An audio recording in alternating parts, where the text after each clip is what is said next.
Now, the years have gone by and the times have definitely changed from the 1960s to date. Over the next few days, we shall be hearing personal experiences of people who lived in various decades and some of their experiences during some significant events. Tonight, we start with hearing from someone who grew up in the years that Kenya tasted independence.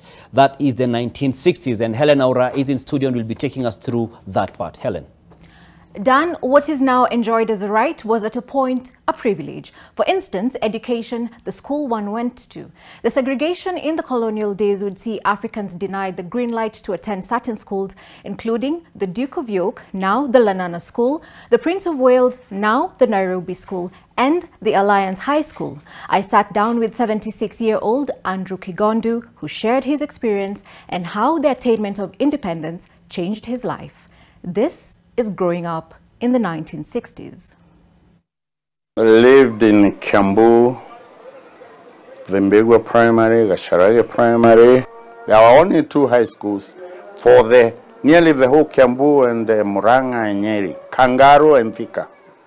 And so in 1962, I was not accepted anywhere because the Carrie Francis of Alliance High School was very much anti-Mau Mau, anti-Kiamba. And we were told not to bother apply or go to Alliance High School. So since I was coming to Nairobi very often to visit my auntie and my granny, I knew more about white schools in Nairobi. After applying to Duke of York 1961 and Prince of Wales, I have their letters which rejected accepting any African boy like me who was above the age of their children. In 1962, I went nowhere. But 1963, I went to City High School. And we were going half day from Makadara to high school, City High School.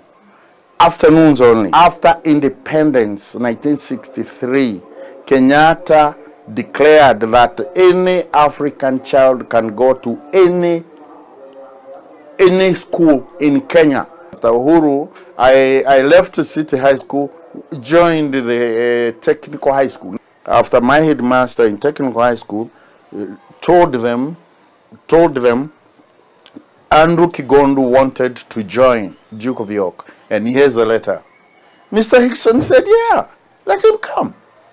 And that's how I joined Duke of York School from Form 2 Technical High School to Duke of York boarding whites only.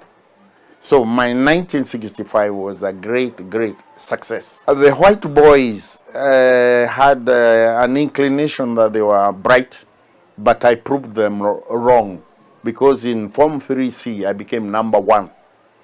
1965, I expected to be promoted to 3B, but I was told, Andrew Kigondu, your English is not good. You got a long way to go. We started changing Duke of York, especially in sports, where the athletics, we started including and inviting other African schools, which were excluded before then. After 1966, we were allowed to go for A-levels.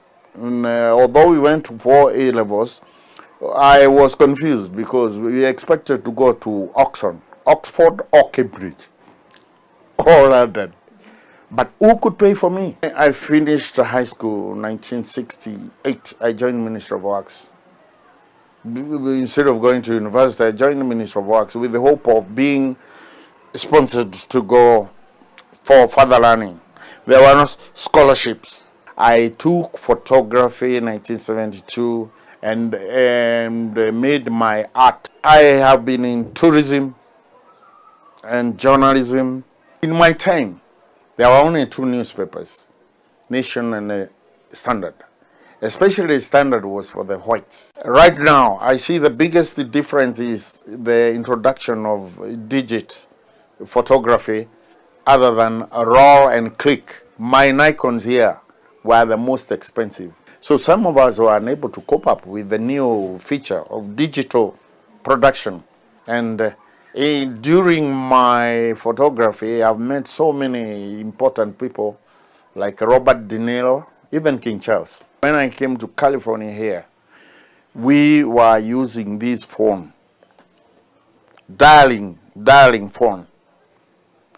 But you can see after the digital, these mobile phones, this has become now a remnant of the old stuff. There are no more lines. This is a tape, audio only. There is a record player there, only again audio. There is a microphone, again audio. But with this, you have added the vision. Vision. All your senses, seeing, hearing, and feeling, they are all combined here. Again, what is so impressive is it's instantaneous. Instant.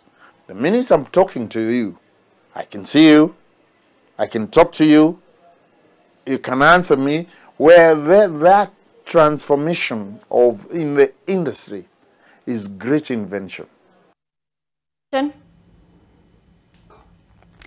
Done. By the time Andrew Kigondu was joining, it was called the Duke of York. And by the time you were joining, it was called the Lenana High School. Was there any flair of colonialism? Well, I'll just first of all begin by correcting you. There's no school on planet Earth called Lenana High School. It's the Lenana School. And by that time, we were good to go. But thanks a lot, Helen, for that.